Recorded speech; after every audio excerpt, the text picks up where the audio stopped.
Olá pessoal, então hoje a gente vai apresentar o segundo experimento da disciplina de Mecânica dos Fluidos 1, no qual nós vamos determinar experimentalmente a viscosidade dinâmica do óleo 10W30 que nós utilizamos no outro experimento da massa específica. Por que nós vamos utilizar o mesmo óleo? Porque nós vamos precisar daquele dado que nós calculamos no relatório passado, no experimento passado da massa específica, porque nós teremos que utilizá-lo para calcular a viscosidade dinâmica dele. Como nós iremos fazer isso experimentalmente? Aqui eu tenho um equipamento que é um viscosímetro tipo Hoppler B3. Como ele funciona? Eu tenho um tubo interno aqui dentro que vai ser preenchido com o óleo que nós utilizamos para calcular a massa específica. Nesse tubo interno nós temos marcações aqui, que são marcações pré-determinadas para que a gente faça a medição do tempo de queda de uma esfera. Junto com o equipamento nós temos uma série de esferas, tanto de vidro quanto de aço inox, que tem diâmetro específico, massa específicas, dependendo da viscosidade. Então eu tenho esferas maiores e esferas menores, tá? Dependendo da viscosidade. Então nós iremos medir o tempo de queda através de um cronômetro entre uma marcação e outra. Faremos isso uma determinada série de vezes, tá? Então aqui eu tenho o meu óleo lubrificante, que nós utilizamos na aula passada, é o mesmo óleo, está com o termômetro aqui para a gente verificar se não houve muita alteração na temperatura, e vai ser preenchido esse tubo interno aqui do viscosímetro, a esfera será colocada e então nós poderemos cronometrar o tempo de queda dessa esfera. Bom, aqui a temperatura do óleo ela está em 23 graus, a mesma temperatura de quando nós fizemos a massa específica. Então aqui eu vou fazer uso de um funil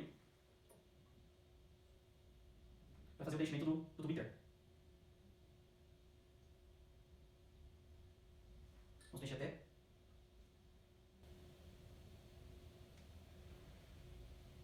preenchimento completo do tubo interno. Então,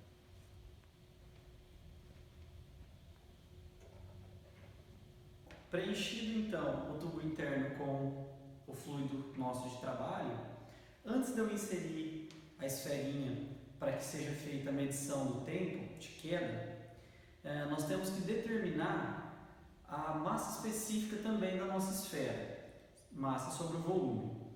No nosso caso, nós não temos o volume e não temos a massa da esferinha que vai ser utilizada, mas nós conseguimos calcular essa massa específica através do diâmetro da esferinha. Então, a esfera que nós vamos utilizar, ela vai ser pesada, devidamente pesada, para que nós tenhamos a massa dela em gramas, e o diâmetro dela, ele pode ser medido, mas como o próprio manual do equipamento já nos fornece o diâmetro, então é só a gente dividir por 2 para achar o raio, e através do raio nós calculamos o volume, que o volume de uma esfera é 4/3 de πr ao cubo. Bom, nós vamos utilizar a esferinha aqui de número 5 do viscosímetro. O que diferencia o número da esfera? O fluido, o grau de viscosidade do fluido que iremos testar. No caso, para essa classe de viscosidade do óleo lubrificante, a esfera número 5 ela é mais adequada. Então, eu coloquei um suporte aqui e zerei a balança. Eu vou colocar a esferinha aqui para fazer a medição. Esperei a balança estabilizar, então a massa dessa esfera é de 9,94 gramas, ok? O diâmetro dela é de 13,5 milímetros. Então, fazendo aí a conta do volume, então agora essa esfera ela vai ser colocada aqui dentro e nós iremos medir o tempo de queda dela nesse tubo interno. Outro detalhe interessante é que eu tenho aqui 100 milímetros de queda entre as duas extremidades aqui das marcações, né, entre as marcações extremas, e uma intermediária que marca a separação entre 50 e 50. Então eu tenho basicamente duas quedas de 50 milímetros. Então, em uma descida que a esfera fizer, nós teremos duas medições. Então nós faremos esse procedimento.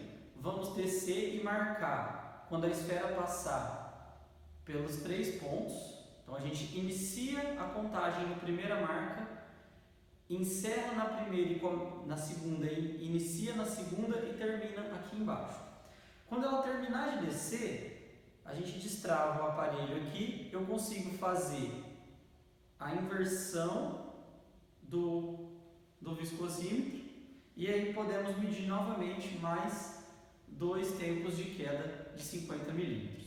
Então a gente vai fazer isso umas 3 vezes e anotando os valores de tempo de caída dessa esfera. Esse valor de tempo ele vai ser colocado numa equação que diz que a viscosidade dinâmica ela é uma resultante do tempo de queda, a diferença entre a massa específica do fluido menos a massa da esfera, ou em módulo, né, vezes uma constante dessa esfera que é determinada empiricamente, né? Por questões de tempo, a gente não determina essa constante empiricamente, a gente pega esse dado já do próprio fabricante do viscosímetro que ele vai ser passado para vocês, que é uma constante K, que nos dá um certo ajuste com relação à viscosidade dinâmica. E aí esse valor experimental nós podemos encontrar na literatura e fazer uma comparação do quão acurado é o nosso procedimento, ok? Então, antes da gente começar as medições, eu vou só já inserir a esfera aqui.